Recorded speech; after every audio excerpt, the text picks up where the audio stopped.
आप सभी का आपके अपने YouTube चैनल पढ़ाकू योद्धा में हार्दिक स्वागत है।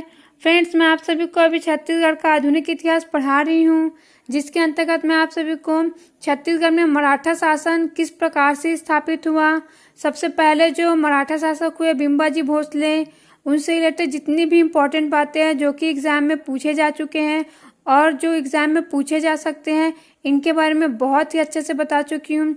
ठीक है फ्रेंड्स, तो बिम्बाजी भोसले के बाद फिर कौन आए थे?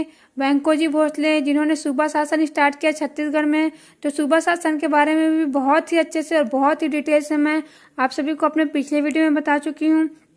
उसके बाद क्या हुआ फ्रेंड्स, छत्तीसगढ़ में ब्रिटिश अधीक्षक हुए, ठीक है, जिनके समय पर बहुत ही महत्वपूर्ण कार्य हुए छत्तीसगढ़ में, जिसके बारे में मैं आप सभी को अपने पिछले वीडियो में बहुत ही अच्छे से और डिटेल से बता चुकी हूँ। और आज हम क्या देखने वाले हैं फ्रेंड्स, आज हम फिर से छत्तीसगढ़ में जो मराठा शासन स्थापित हुआ 1830 से 1854 तक जो चला है, मीन्स 1830 to 1854 तक जो चला है छत्तीसगढ़ में पुनः भोसला शासन या फिर मराठा शासन, इसके टाइम पर क्या कार्य हुए हैं, किस प्रकार से ये शासन जो है चला छत्तीसगढ़ में, इसके बारे में देखने वाले हैं।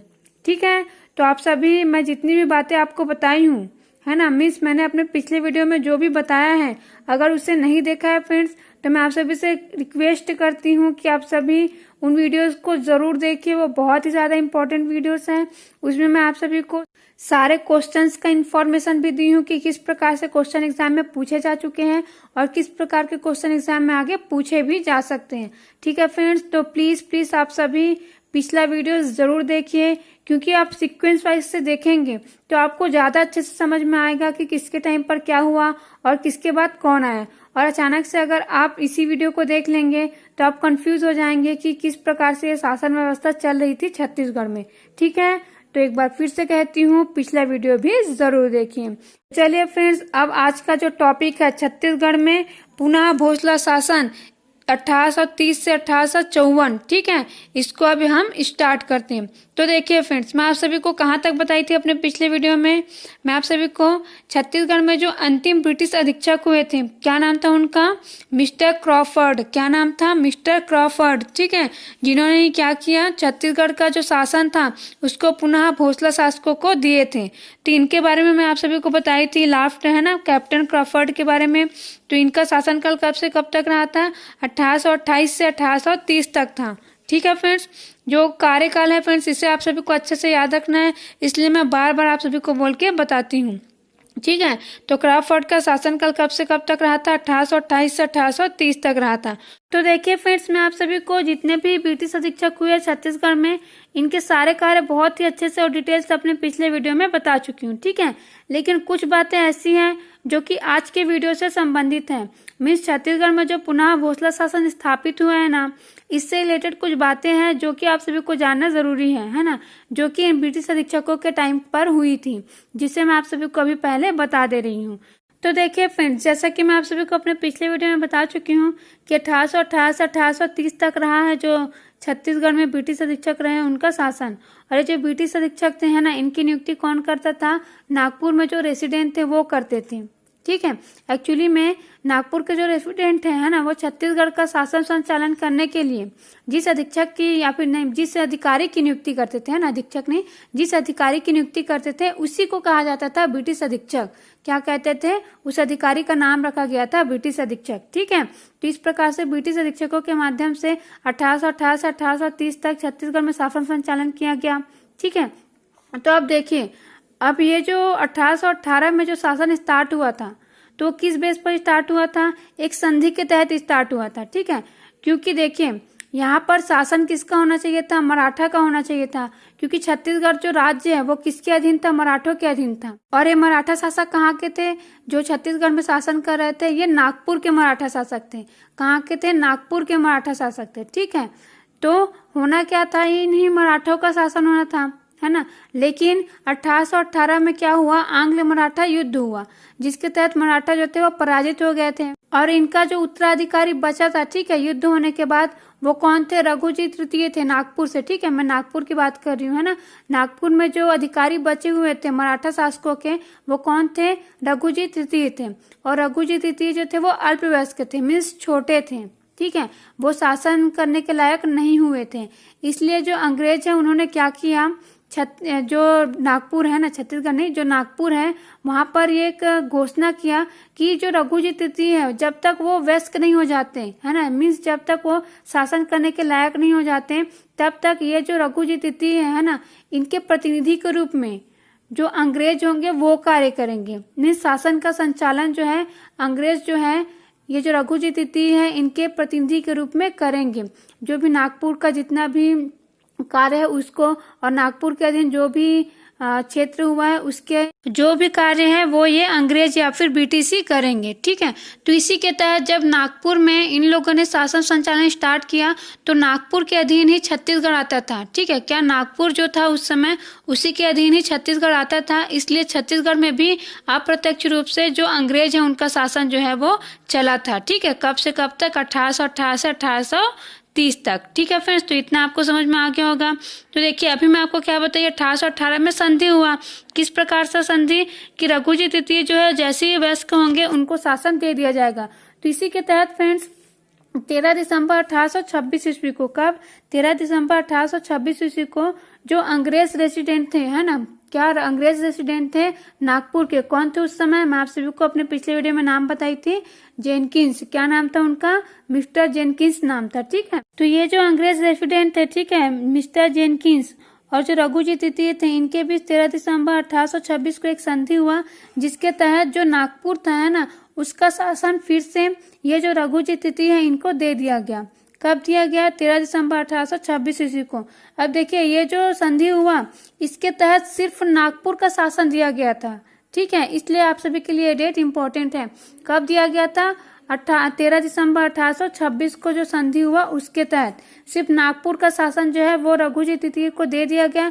लेकिन जो छत्तीसगढ़ का शासन है वो पहले की तरह ही जो ब्रिटिश अधीक्षक थे वही इसका संचालन कर रहे थे। मीन्स जो ब्रिटिश अधीक्षक थे वही यहाँ पर शासन कर रहे थे। ये जो संधि हुआ था, है ना, 13 दिसंबर 1826 को, इसका छत्तीसगढ़ के शासन पर कोई भी प्रभाव नहीं पड़ा था। ठीक है फ्रेंड्स, अब देखिए इसके बाद एक और संधि हुआ 27 दिसंबर 1829 ईस्वी को। कब हुआ, 27 दिसंबर 1829 ईस्वी को। तो इस समय अंग्रेज रेसिडेंट जो थे वो चेंज हो गए थे। ठीक है, पहले कौन थे, जेनकिंस थे, उसके बाद अंग्रेज रेसिडेंट थे विल्डर। कौन थे अंग्रेज रेसिडेंट, विल्डर। ठीक है, 27 दिसंबर 1829 ईस्वी की बात है। तो ये जो अंग्रेज रेसिडेंट थे विल्डर और रघुजी तृतीय, इनके बीच फिर से संधि हुआ 27 दिसंबर 1829 ईस्वी को, और जिसके तहत ही 6 जून 1830 ईस्वी को छत्तीसगढ़ में पुनः मराठा शासन स्थापित हुआ। ठीक है, कब हुआ, एक बार फिर से सुनिए, 27 दिसंबर 1829 ईस्वी को अंग्रेज रेसिडेंट जो थे विल्डर थे, उस समय कौन थे, विल्डर, और जो रघुजी तृतीय है इनके बीच फिर से संधि हुआ। ठीक है, और इसी संधि के तहत जो छत्तीसगढ़ का शासन है वो फिर से ये जो रघुजी तृतीय है उनको सौंप दिया गया। कब सौंपा गया था, 6 जून 1830 को। ठीक है, कब, 6 जून 1830 को। अब देखिए फ्रेंड्स, इससे रिलेटेड एक दो और बातें हैं जिसे आप सभी को जानना चाहिए।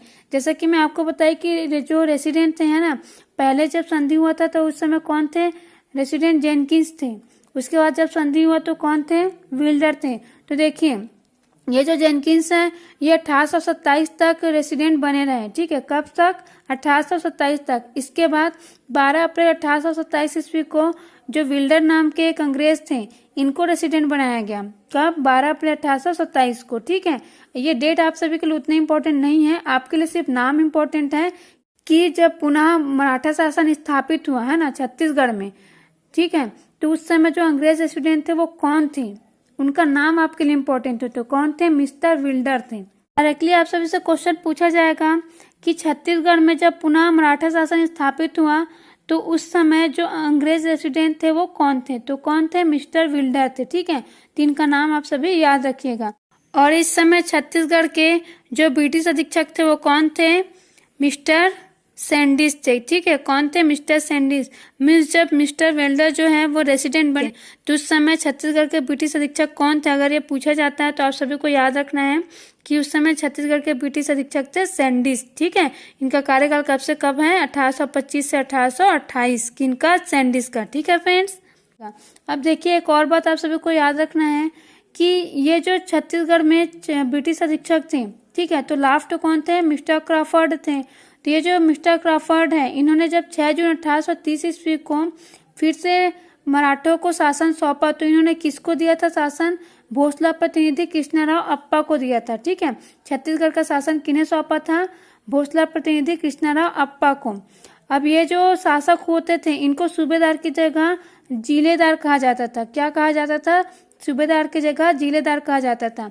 अब देखिए, अब यहाँ पर क्या परिवर्तन हुआ? पहले जो छत्तीसगढ़ है ना, उसको नागपुर के अंतर्गत एक सूबा माना जाता था। ठीक है, क्या नागपुर के अंतर्गत एक सूबा माना जाता था और सूबेदारों की नियुक्ति की जाती थी।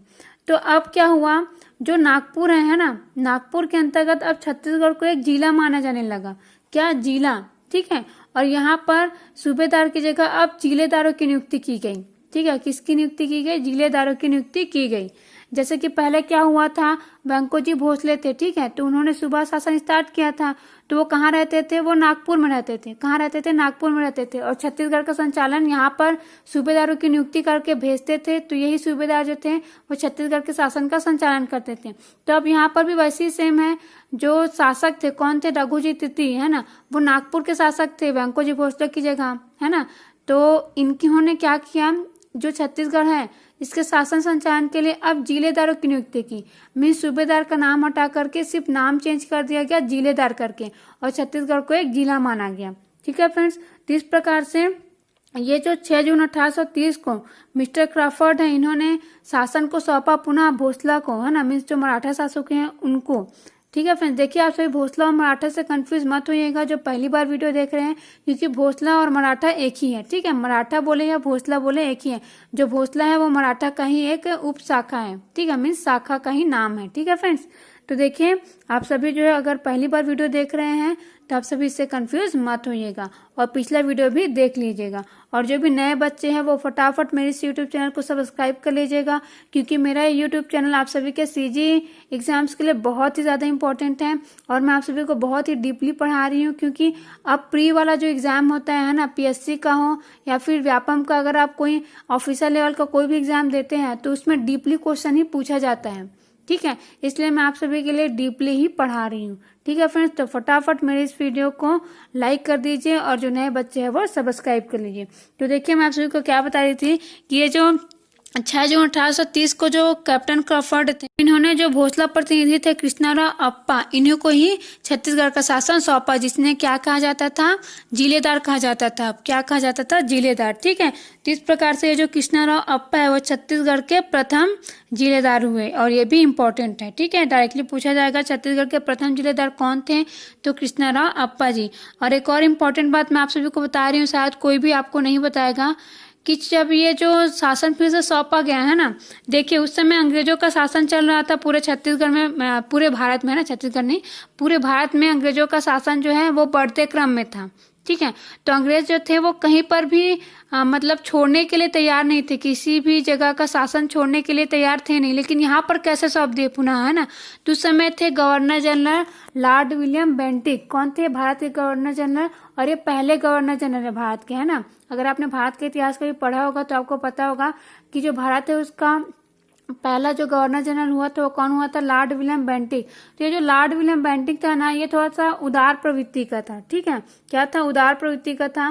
तो इन्होंने जो भी शासक हुए, भारतीय शासक हुए, इनके साथ हस्तक्षेप न करने की नीति अपनाई। मीन्स इनके शासन में कोई भी हस्तक्षेप नहीं किया इन्होंने, और कहीं पर भी अगर किसी को शासन वापस दिया जा रहा है तो इन्हें वापस कर दिया।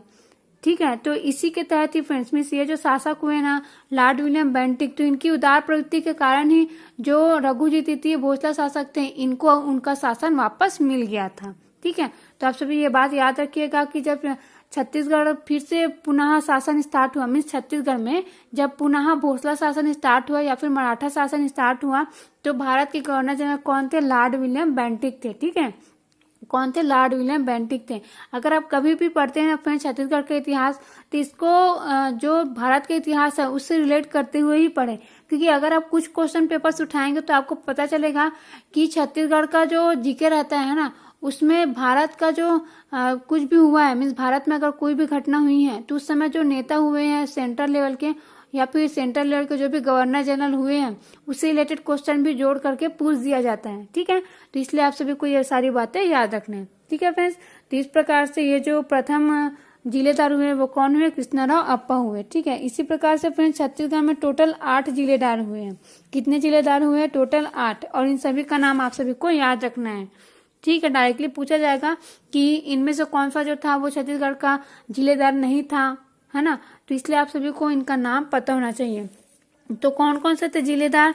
देखिए, सबसे पहले थे कृष्णाराव अप्पा, छत्तीसगढ़ के प्रथम जिलेदार थे। उसके बाद थे अमृतराव, कौन थे? अमृतराव। उसके बाद है सदरुद्दीन, क्या नाम है? सदरुद्दीन। उसके बाद दुर्गा प्रसाद, ठीक है, चौथे नंबर में है दुर्गा प्रसाद। उसके बाद 5वें नंबर पर है इंटूक राव। उसके बाद 6वें नंबर पर है सखाराम बापू। उसके बाद 7वें नंबर पर है गोविंद राव। कौन है 7वें नंबर पर? गोविंद राव। उसके बाद 8वें नंबर पर है गोपाल राव, और ये जो गोपाल राव है यही क्या थे? छत्तीसगढ़ के अंतिम जिलेदार थे। ठीक है, कौन? गोपाल राव छत्तीसगढ़ के अंतिम जिलेदार थे। ठीक है फ्रेंड्स, तो इस प्रकार से इनके द्वारा जो है शासन वो चलाया गया छत्तीसगढ़ में। ठीक है फ्रेंड्स, तो इस प्रकार ये 8 जिलेदार हुए हैं, और ये जो जिलेदार थे है ना, इनका मुख्यालय क्या था, मीन्स कौन सा शहर था? तो रायपुर था। ठीक है, जो जिलेदार थे वो रायपुर में रहते थे। जैसे कि पहले जो सूबेदार थे है ना, तो उनका मुख्यालय क्या था? रतनपुर था।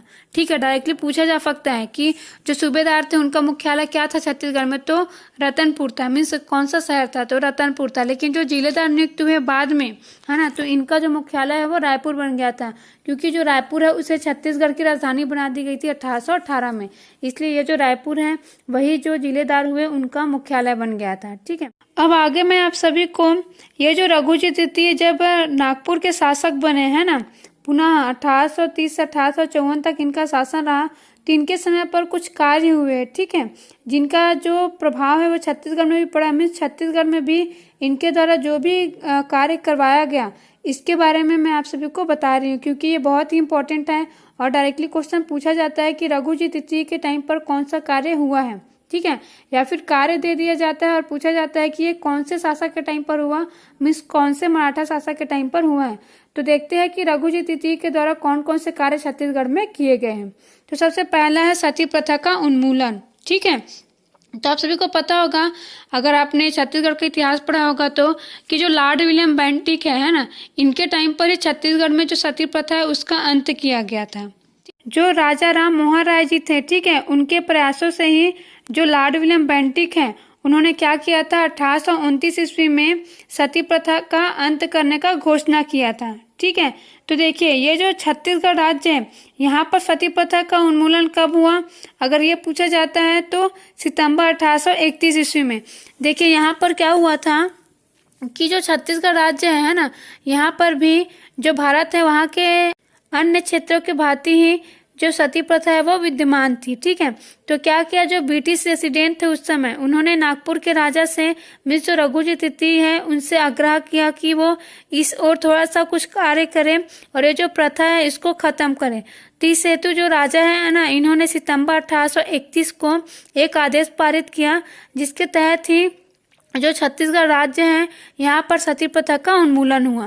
तो ये डेट आप सभी याद रखिए कि जो रघुजी तृतीय थे, जो कि नागपुर के राजा थे उस समय, इन्होंने सितंबर 1831 ईस्वी को ही आदेश पारित किया था सती प्रथा का उन्मूलन के लिए। ठीक है, तो आप सभी ये बात याद रखिएगा, कब किए थे, सितंबर 1831 को।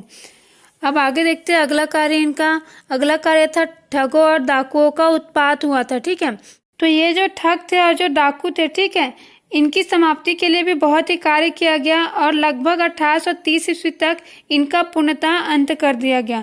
आप सभी को मैं एक बात बताना चाहूंगी कि जो लॉर्ड विलियम बेंटिक थे, ठीक है, इन्होंने, जिनका शासन का 1828 से 1835 रहा है पूरे भारत में, जो कि भारत के प्रथम गवर्नर जनरल थे, तो इन्होंने कर्नल सलीमन नाम के एक जो व्यक्ति थे, इनको अधीक्षक के रूप में नियुक्त किया था। ये जो डाकू थे, जो ठग थे, इनका अंत करने के लिए। ठीक है, इसके कारण ही जो छत्तीसगढ़ है और साथ ही पूरे भारत में जो ठग थे और जो डाकू थे, इनका जो उत्पात है वो समाप्त हुआ। ठीक है, और एक किसके टाइम पर हुआ है, ये छत्तीसगढ़ में जो रघुजी तृतीय भोसला शासक थे उनके टाइम पर हुआ है। तो ये बात आपको याद रखना है। ठीक है फ्रेंड्स, तो इस प्रकार सती प्रथा का उन्मूलन, उसके बाद ठगों और डाकुओं का जो उत्पात था ना, उसका भी अंत जो है वो रघुजी तृतीय के टाइम पर हुआ है।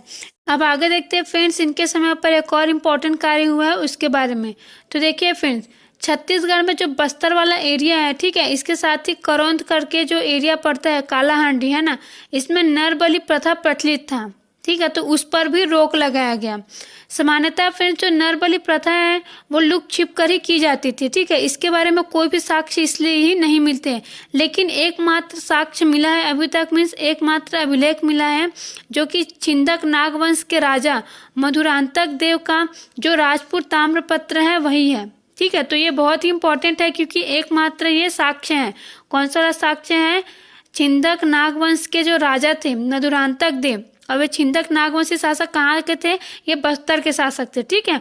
बस्तर का जब इतिहास में आपको बताऊंगी तो उस समय मैं इन सभी राजाओं के बारे में अच्छे से बताने वाली हूँ। तो ये जो राजा थे छिंदक नागवंशी राजा, ये कहाँ के थे? ये बस्तर के थे, ठीक है। तो उस समय मधुरांतक देव थे। कौन? मधुरांतक देव। मीन्स जो अभिलेख मिला है वो छिंदक नागवंश के राजा मधुरांतक देव के समय का है, और इस लेख का क्या नाम है? राजपूत ताम्रपत्र नाम है। क्या नाम है? राजपूत ताम्रपत्र नाम है, ठीक है। इसमें माणिकेश्वरी देवी, ठीक है, जो मणिकेश्वरी देवी है, एक्चुअली में इन्हें क्या कहा जाता है? दंतेश्वरी देवी। मीन्स जो दंतेश्वरी देवी है इनका ही पहले क्या नाम था? मणिकेश्वरी देवी नाम था, ठीक है। तो ये जो मणिकेश्वरी देवी थी, इनमें नियमित रूप से, मीन्स इन पर नियमित रूप से नरबलि हेतु जो राजपुर नाम का गांव है, ठीक है, उसको दान में दिया गया है, ऐसा मीन्स लिखा गया है। किसमें? ये जो अभिलेख है, मीन्स जो राजपूत ताम्रपत्र है उसमें, ठीक है फ्रेंड्स। क्या बोल रही हूँ मैं कि जो राजपूत ताम्रपत्र मिला है राजा मधुरांतक देव के टाइम का, उसमें यह लिखा गया है कि जो मणिकेश्वरी देवी थी, इसमें नियमित नरबलि हेतु जो राजपुर नाम का एक गांव था उसको दान में दिया गया है, इस प्रकार का इसमें उल्लेख है, ठीक है, जिसे आप सभी को याद रखना है। और मेनली आपको क्या याद रखना है कि छिंदक नागवंश के जो राजा थे मधुरांतक देव, इनके टाइम पर जो राजपूत ताम्रपत्र है, इसी में ही जो नरबलि है उसका साक्ष्य मिला है। मीन्स नरबलि से रिलेटेड कुछ बातें लिखी हुई मिली हुई है, ठीक है। बस इतना ही आपको याद रखना है। देखिए फ्रेंड्स, आगे क्या हुआ, ये जो नरबलि प्रथा प्रचलित थी इसके बारे में अंग्रेजों को कहीं से सूचना मिली, ठीक है। 3 अंग्रेजों ने ही जो नरबलि प्रथा है उसको रोकने के लिए बस्तर और करौंद क्षेत्र के लिए जो जॉन कैंपबेल नाम के एक अंग्रेज थे, ठीक है, इनको अधिकारी के रूप में नियुक्त किया गया। तो आपको ये बात याद रखना है कि बस्तर और जो करौंद क्षेत्र में जो नरबलि प्रथा व्याप्त था, मीन्स नरबलि प्रथा जो चल रही थी, तो उसको रोकने के लिए जॉन कैंपबेल नाम के एक जो अंग्रेज अधिकारी है इसकी नियुक्ति की गई थी, ठीक है। और ये जो जॉन कैंपबेल है फ्रेंड्स, ठीक है, इसको किसी किसी बुक में कैंपबेल की जगह में कैंपबेल करके भी लिखा रहता है, ठीक है। तो आप सभी इससे कंफ्यूज मत होइएगा, क्योंकि क्या है ये इंग्लिश का हिंदी में ट्रांसलेट है, तो किसी बुक में कैंपबेल और किसी बुक में कैंपबेल लिखा हुआ मिल जाता है, ठीक है ना। तो आप सभी को इस अधिकारी का नाम याद रखना है। तो ये जो अधिकारी है फ्रेंड्स, इनको भेजा गया, तो इनके साथ बहुत सारे सैनिक भी भेजे गए जिससे ये जो नरबलि प्रथा इस पर रोक लगाया जा सके। लेकिन ये जो प्रथा है ना, इस पर प्रभावी रोक लगाने के लिए मेनली कार्य कब किया गया, मीन्स जो कदम है वो कब उठाया गया? तो जो लॉर्ड हार्डिंग प्रथम थे, कौन थे? लॉर्ड हार्डिंग प्रथम, जो कि पूरे भारत के गवर्नर जनरल थे 1844 से 1848 तक। तो इनके समय में ही नरबलि प्रथा को रोकने के लिए आवश्यक कदम उठाया गया, मीन्स जो कानून है वो पारित किया गया, और जो नरबलि प्रथा है इसको क्या घोषित किया गया? कानूनन अपराध घोषित किया गया, मीन्स इसको अवैध माना गया, ये सही नहीं है, ऐसा करके एक नियम पारित किया गया, ठीक है। किसके टाइम पर? लॉर्ड हार्डिंग प्रथम के टाइम पर। तो आप सभी को ये बात याद रखना है, ठीक है फ्रेंड्स।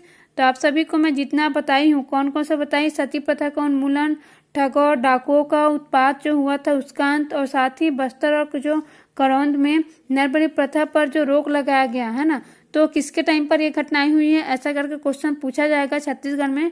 तो आप भोसता शासक किसका नाम बताएंगे? रघुजी तृतीय के टाइम पर। किसके टाइम पर? रघुजी तृतीय के टाइम पर, ठीक है। तो आप सभी को समझ में आ गया होगा कि रघुजी के तृतीय जब शासक थे नागपुर के, तो उनके टाइम पर छत्तीसगढ़ में कौन कौन से कार्य हुए हैं, और ये बात आप सभी को याद अच्छे से रखना है, ठीक है। और डायरेक्टली ऐसे ही क्वेश्चन पूछा जाएगा। तो आज के लिए बस इतना ही फ्रेंड्स। अब आगे मैं आप सभी को छत्तीसगढ़ में और क्या हुआ इसके बारे में बताऊंगी अगले वीडियो में। तो आप सभी मैं जितना बताई हूँ उसको अच्छे से याद रखिएगा, और आप सभी को मेरा ये वीडियो कैसा लगा कमेंट करके जरूर बताइए, और कोई भी डाउट हो फ्रेंड्स तो बेशक कमेंट करिए, और साथ ही जो नए बच्चे हमारे इस यूट्यूब चैनल को सब्सक्राइब जरूर करिए। Thank you friends.